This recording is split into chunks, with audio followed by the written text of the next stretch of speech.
Hello, welcome to our topic with Mike and JD. I'm JD. And I'm Mike. And welcome to our show. Happy it's holidays! Christmas show. Happy holidays. Merry Christmas, Happy Hanukkah, Happy Kwanzaa, Happy whatever you celebrate. Woo! So, in honor of this, we're going to be talking about Christmas movies. And ones we like, ones we don't like, ones we don't understand. And Mike, would you like to pick the first movie if I can talk? Sure. I guess we should start out with the classics maybe, and then move on to some of the more obscure ones.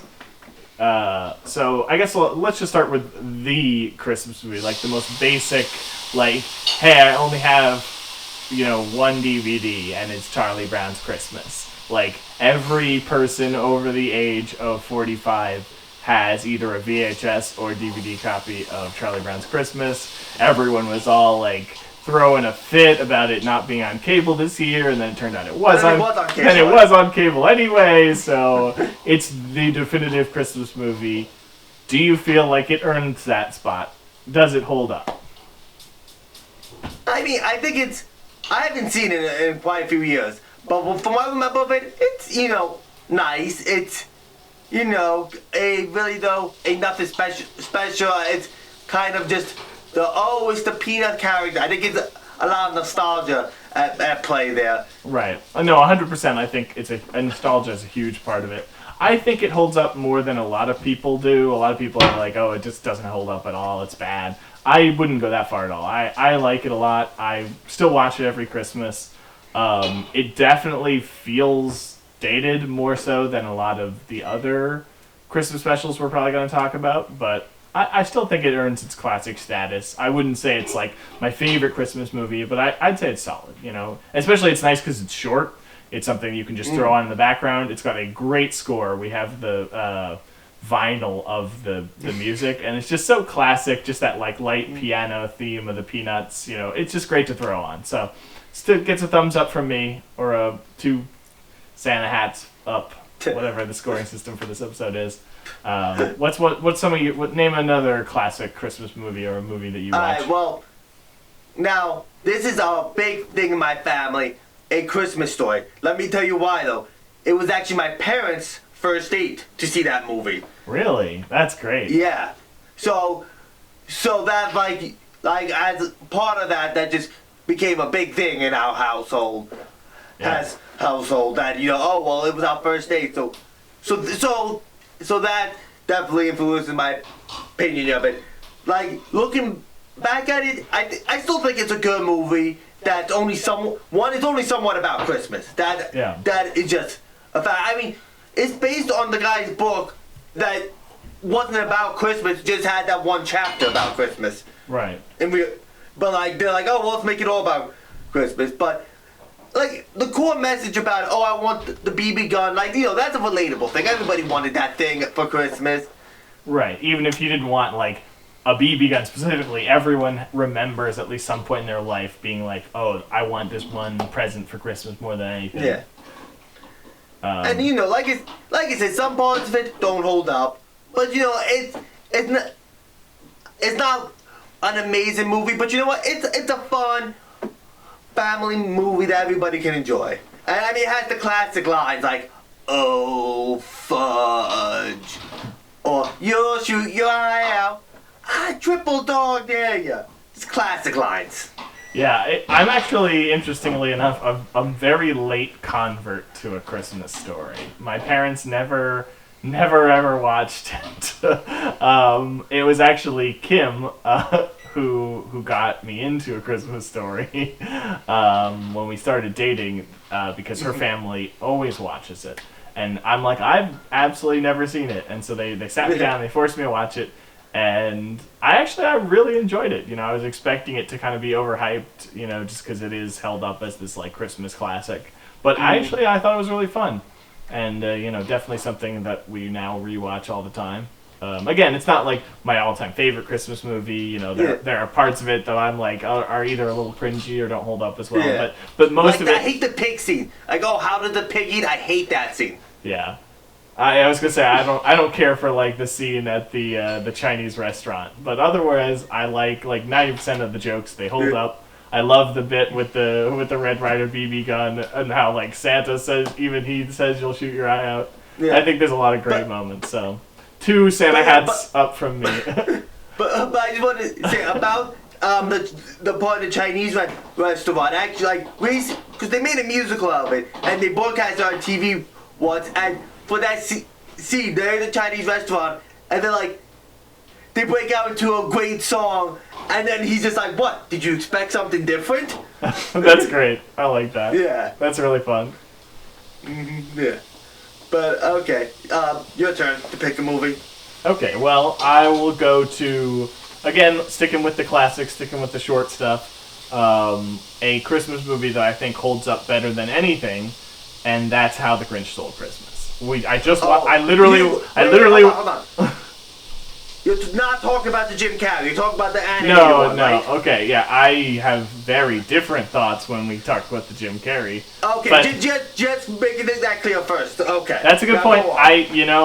I hate both of the other versions so much that I forget that they even exist. So yes, the 1966 How the Grinch Stole Christmas, narrated by Boris Karloff. I watched it yesterday. It still holds up amazingly. Oh, that one definitely holds up. That one is just a classic. The songs, the animation, even for the time, I'm just wowed by it every time. In fact, I actually think I like it more now that I'm an adult, and everybody kind of knows a person who's like a Grinch, and so you find him like simultaneously, like you hate him, but you also find him relatable, and it's a classic.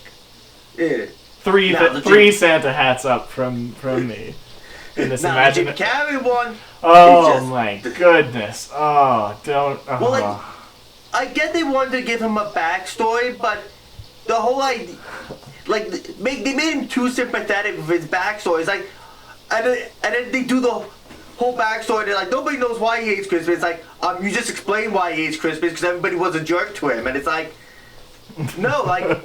The Grinch is supposed to be the jerk who doesn't understand Christmas, not the other way around. Yeah, I really, I understand that it's a short, so you have to try and expand it to 2 hours, but this is the problem I find that in almost every Dr. Seuss adaptation, The Cat in the Hat, The Lorax, How the Grinch Stole Christmas, every time they try and lengthen it with these subplots, they kind of undercut the message of the whole movie.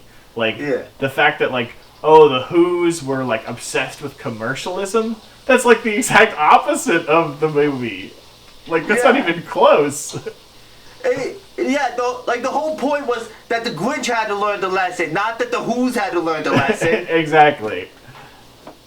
Yeah, I think the only thing worth talking about that movie is that at the time the makeup for the Grinch was impressive. But that's the only thing I can say positive about that movie. Everything else is terrible. I know some people like it, but three coal in your stockings for me.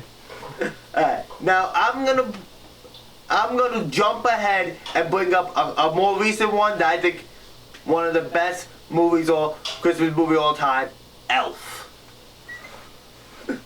I just love Elf. Yeah, I again was late to the party on Elf. Everyone in my high school was obsessed with it. They were like, Elf, Elf, Elf. They were quoting it all the time. They were constantly making references to it. Doing the I know him and Santa and all that stuff. And I just didn't. It went over my head. Eventually, when I saw it, I was sort of overhyped on it, but then I was just very charmed by the movie. It's really fun. Will Ferrell puts in a great performance. And of course, Bob Newhart, one of my favorite actors of all time. So, I mean, that's an easy one for me. But one of the things, though, about not seeing Elf, one time, in middle school, Kim says she never seen it. I'm like, how do you celebrate Christmas and never seen Elf? And then our Jewish friend Ben goes, how do you just never see Elf? Period. Yeah, a lot of my friends actually watch Elf year round. They don't treat it like a Christmas movie, where you pull it out once a year. They watch Elf just in the middle of the summer. Yeah, and it's just such a funny, sweet, I like how the Giannis trailer points out, it's got everything. It's got the weirdness, it got the sweetness, it's got the humor, it's got everything in it. Yeah, exactly. And you know what though? Like, I seen the stage adaptation, and you know what? It's actually pretty good, I would say. Yeah. The musical version. And like, it's something they keep adapting and keep working, because they also did it wasn't real stop motion, but made it look like stop motion. Like short TV special with Jim Parsons in it, and it felt like, oh, this has a reason to exist, not just, oh, you're trying to make more money off this. Right. Yeah. I'm definitely glad that, like, you know, they haven't made like Elf 3 through 5. You know, that's something we'll talk about later when we talk about the Santa Claus. Like, I feel like Elf is a perfectly self-contained movie. It kind of says everything it needs to say. It's charming. It doesn't overstay its welcome. Like, I feel like there are definitely, you know, as somebody who had to listen to Elf quotes constantly growing up, there are definitely parts of it that I'm like, this will get annoying if it keeps going. But it doesn't, like I said, it doesn't overstay its welcome. So, 2 Santa hats up from me. Love Elf. Your turn to pick a movie. Okay, so there are definitely still a lot of classics that I want to touch on, but just in light of time, let me jump around a little bit to a interesting movie that I'd like your take on. It's a guilty pleasure for me. It's not a good movie, but I love it, and that's Jingle All the Way. I've actually never seen Jingle All the Way. Really? You've never seen Jingle All the Way? Oh, I've just seen bits and pieces of it. It's amazingly terrible in the best possible way. I mean, I've seen the honors trailer of it, where it's like, everybody in this movie is an asshole. I mean, literally, put that cookie down. Arnold Schwarzenegger, my favorite line of his from any movie, and he has a lot of great lines. It's just so fun. I mean, it's like so stupid. The premise is he tries to go around and he's like, you know, punching old ladies to try and get this toy for his kid because he's like the classic bad dad who like never shows up to anything, and he's like, oh, I'll make it up to you. I promise. I'll get you this toy, and he like thinks that the toy will make his kid love him. I'll buy your love. Yeah, exactly. And you know, and it's a fun message, and there's a lot of dumb jokes, and it's just a really like fun, turn your brain off kind of Christmas movie. But okay, yeah, so not too much to add on that. Obviously, like I said, not a good movie, but I have a special place for it in my heart. So one Santa hat up from me. So now I'm gonna bring up a classic movie, The Year Without a Santa. I love that movie. Yes. Movie has some of the best music in it. Like the Heat Miser and Coal Miser songs, amazing. Yeah, I still believe it's Santa Claus. Great, like just great music. You know, stop motion is always fun to watch. I was gonna say, of all the stop motion Christmas specials, that's my favorite by far. Nah, I think that's the best. Lincoln and Bass have a couple. With one notable exception, they will basically hit after hit, but that was their best one. Yeah, I was gonna say the Heat Miser and Cold Miser song is like, I have that on my iPhone. It's great. So yeah, 3 Santa hats up from me for a year without a Santa Claus. Love it. Do you want to stick on Rankin and Bass? Yeah, I was gonna say let's just collectively talk about Rankin and Bass before we get to our next one. So alright, let's do quickly. I think Santa Claus is coming to town. Santa Claus, good, you know. I think Santa Claus. Yeah.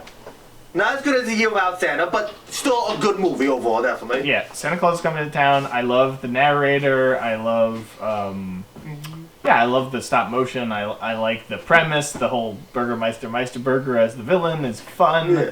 It like the whole. I mean, I'm a sucker for like a good origin story. I love the movies that like tell you like, oh, how do you like. You know, how did Santa Claus come about? I love that like idea. There's a lot of great movies that kind of tell that mythology. And yeah, the Warlock's a really fun character with his like, you know, like magic and stuff. The voice acting's great. Yeah, and then unfortunately. And then they have before they have a bunch of decent ones, but then there's Rudolph. Okay, Rudolph, I used to love Rudolph. Rudolph used to be one of my favorite ones when I was very young.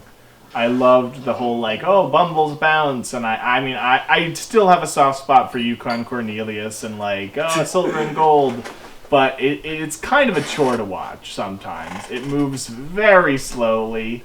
Santa is very unlikable, and it's just I watch it almost every year, but it's sort of out of obligation. Yeah, it is just weird.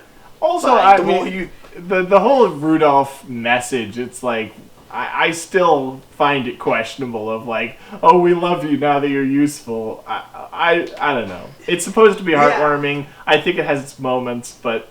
it's supposed to be, oh, you gotta accept people who are different, but they don't accept him until, oh, well, now we can get something out of you. Exactly. And also, like, when you really think about it, does Santa not have flashlights? Like, seriously, like, that was his only way to see in a farm, which apparently never happened before on Christmas. This was the first time there was a farm for Christmas, and his best way to see through it was this reindeer's nose, not, a flashlight. Yeah. Hopefully no one wanted a flashlight for Christmas. That's, like, alright. Alright, so, how about let's do the very, well, does this even count as a Christmas movie? Die Hard. Okay. Yes. First of all, yes. And I will fight any of our audience members who disagree with me. You can at me in the comments and all.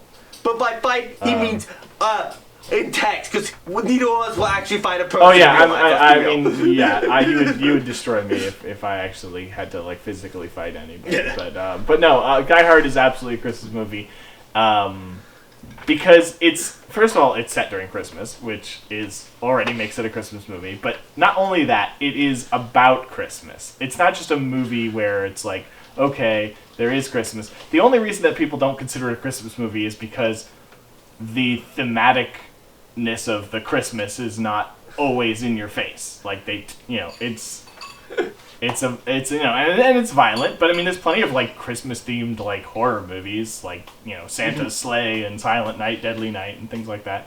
No. My mom's favorite Christmas movie is Die Hard, and we watch it every year. She and we watch it together. It's a tradition we have. And yeah, when you end your intensely violent action movie with Let It Snow, it's got a special place in my heart. So five Santa hearts up from me. Yes, it is a Christmas movie. I love Die Hard. It's just a great action movie. The one that they shouldn't have made sequels for because they just don't hold up like the original. Yeah, I could talk about Die Hard for a while. I like 3 and 2's all right. 4 and 5 are the only ones I don't actually care for, but no, 4 and 5 and when they dropped the everyman premise of John McBain or John? Yeah, when you change John McClane into John Wick, that's when you kind of lose what makes Die Hard special. That's like in. Especially in the first one, I mean, he's a cop, but, like, that's really it. He's just, he knows how to use a gun, but he's not like, oh, this awesome, The Rock character, all John Wick. Right, exactly. But then, like, in the later movies, he slowly develops into that John Wick, which I felt was unnecessary. Right, exactly. I don't think he needed to have, like, a catchphrase and, like, to be able to, like, flip cars and destroy helicopters. And also, I don't like how they end up divorcing him and his wife because that kind of ruins the ending of the first one. Right, I felt like the first 2 movies, even in the third movie, they kind of get away from it a little bit. He just calls her at the end, but the whole point of like Die Hard that I think it's that last point that keeps it kind of in the realm of Christmas, is that the whole movie is kind of about him realizing kind of what a bad dude he is and, like, kind of coming to repent to his wife and telling her how much he loves her and them kind of getting back together and, like, basically he overcomes, in almost like a Scrooge-like way, he kind of overcomes his tough exterior by being made vulnerable by these terrorists. By killing people, yeah. But then like the other movies are just like, yeah, whatever, explosions. Yeah, his wife divorced him. We don't feel like bringing the actress back, and like it just kind of ruins the whole thing. Alright. Okay. What do you feel about the Home Alone movies? I've never been a fan, honestly. I know people like them. I've seen the first 3, and they just kind of feel mean to me, I guess. Like, I know it's like, oh, he's like defending his home, and like it's fun because he's got weird gadgets, and like he's watching violent movies that he shouldn't be watching. But I don't know. I think it's too mean-spirited and doesn't really feel like it feels less like a Christmas movie to be the Die Hard, because I'm not like, aw, I'm just like, oh, okay. See, me, I like Home Alone when I don't think about it too much. Like, the moment I start to think about it, then it just like everything falls apart, because like, what? How is he doing all these things? How he just dropped the brick on that guy? How is he still standing up? Like, yeah. But it's like, they're fun if you don't think, in my opinion, if you don't think about them too much. The second you start to think about them, they quickly unravel. Yeah, exactly. Like I said, it was a fun kind of thing, but also a series that really outstayed its welcome. They made like way too many of them. And they're making another one. Reboot, Disney Plus. I mean, I like Macaulay Culkin. I feel bad that he kind of got typecast a little bit, but yeah. He's rich. I don't feel bad for him. Fair enough. But yeah, half or maybe one lump of coal in your stocking for Home Alone.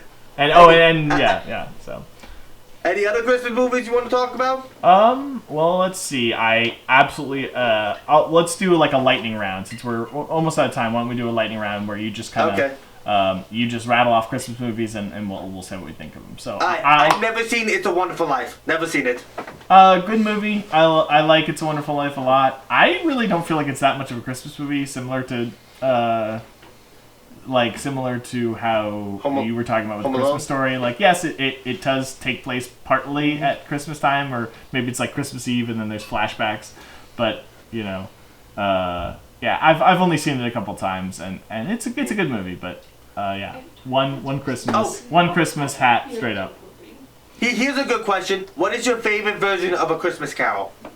I mean, no contest. The Muppets Christmas Carol. The music, I mean, I absolutely adore, all of the performances. It's so cheesy and fun. I don't care that it's not serious. I mean, all I need is Michael Caine singing in my life. I actually agree. That's one of the best ones. I mean, if you're talking about, like, faithfulness to the book, probably. No, I'm talking about what the... Yeah, if you're asking me what I want to watch at Christmas time, it's that one. If you're asking me, like, all right, in terms of, like, oh, this is a classic, literary, like, oh, it's exactly like the book, then I think that Jim Carrey is probably the most faithful to the book. I've seen that on the stage many times. I've never seen the Patrick Stewart Christmas Carol, which I've seen it at least. I think I've seen it twice. But yeah, I mean, it's a classic story. Okay, anything else? Come on, lightning round. All right, let's see. What about the Flintstones Christmas Carol? Or I think I've seen that once. Any of the animated stuff. I think I've seen that once. What about Life and Adventures of Santa Claus? That's one of my favorite. That one's a weird one. That's one of my favorite, like, animated, like, fairy magic. How did Santa Claus come to be? I never saw Santa Claus the movie or Santa Claus Conquers the Martians, both of which I hear are insanely weird.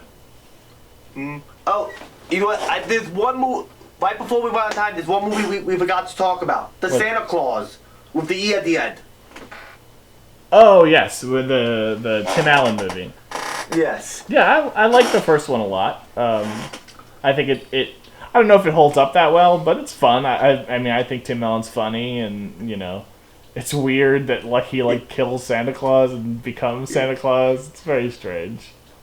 I look at it similar to Home Alone, that if I don't think about it too much, yeah, exactly. I feel the same way. But the more you think about it, just like how it gets bad though, because about the bad parenting on both ends. I would give it. Yeah. I'd give the first Santa Claus 2 Santa hats up. I'd give the second one Santa hat up, and I've never seen the third one. But it looks bad. The third one's terrible. Though the second one is okay. Third one is absolutely garbage. Yeah. Let's see. White Christmas. Another one of my all-time favorites. I've only seen it on Broadway. Never seen the movie. Oh, it's so classic. Okay, well, a lot of Santa hats up for White Christmas. Do you count The Nightmare Before Christmas as a Christmas movie? Yeah, I mean, I'm that guy who doesn't care about that The Nightmare Before Christmas. All my friends are like, "Oh my gosh, it's the greatest Halloween movie and it's the greatest Christmas movie." I think it's fine. I think it's good. Maybe not the greatest, but very enjoyable. One Santa hat up for The Nightmare Before Christmas. Time to take anything else? The Bishop's Wife. I love it. Don't even know that one. Cary Grant, Christmas. It's good. Let's see, any other classics or ones okay, here's an oddball one that I love that probably everyone else hates. Ernest Saves Christmas. The only Ernest movie I've seen is the one where he goes to jail. Well, I mean, that's a great one too. But Jim Varney is so funny. I love him. It's another one. It's a bad movie, but it's a good movie in my heart. And also, I would say, is the best Santa Claus. Like, in terms of all of the Santa Claus portrayals of, like, this is Santa Claus, I think that one is the most, like, I buy into that universe logic of, like, he's so kind-hearted, the whole Nicholas Applegate thing. I don't know. I thought he's my favorite Santa Claus, even if the movies doesn't hold up as well. Any others? I don't think I've ever seen Miracle on 42nd Street, the whole thing. I've just seen bits and pieces of it. I like Miracle on 42nd Street. It's a little slow. It's not like one of my... I feel like that's a movie that I watched as a kid and I liked the premise, but... Oh, here's one I hate before we run out of time. Grandma got run over by a reindeer. 7 lumps of coal in your stocking. Worst animated Christmas movie. I mean, I wasn't a big fan of the song. I hate the song, I hate the movie, I hate everything about it. Yeah, that was like... It was like... people are gonna watch it because we have the same name as the song, so we don't have to put any effort into the story. Yeah. Frosty the Snowman. Oh gosh, I haven't seen that in forever. I remember it being okay. Half a lump of coal in your stocking, maybe half a Christmas hat up. I think it was okay. Though I don't like how he has how they build that snowman and he has legs. Like no, but that's not how you build a snowman. Snowmen don't have legs. That's not how snowmen work. Alright, I know later we're gonna be like, oh, why didn't we talk about that? I was gonna say, movie, I'm sure, like Kim's off screen, like yelling Christmas movies at me that she's like upset that I'm forgetting right now.